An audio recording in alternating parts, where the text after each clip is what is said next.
خبر شامل کرتے ہیں پشاور سے رپورٹ حاجی Muhammad Nasir Qadri advertising director P N P news H D وزیر اعلیٰ خیبر پختونخوا کے معاون خصوصی برائے ٹرانسپورٹ رنگیز احمد نے بدھ کے روز motor vehicle examiner office vets office Swat اور regional transport authority Malakand division کا دورہ کیا۔ اس موقع پر محکمہ ٹرانسپورٹ کے motor vehicle examiner Muhammad Ikram, weights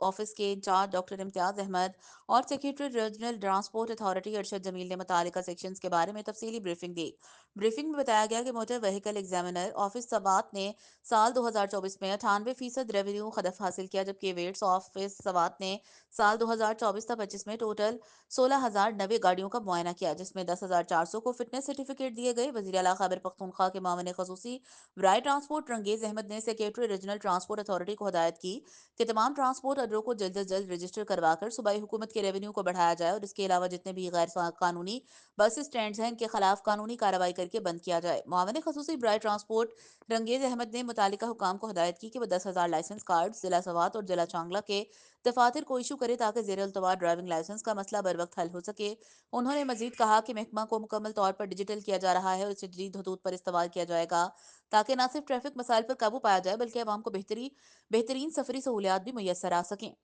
اس موقع پر سیکریٹری پروونشل ٹرانسپورٹ اتھارٹی اور محکمہ ٹرانسپورٹ کے ڈپٹی ڈائریکٹر ڈاکٹر طارق عثمان، معاون خصوصی برائے ٹرانسپورٹ رنگیز احمد کے ہمراہ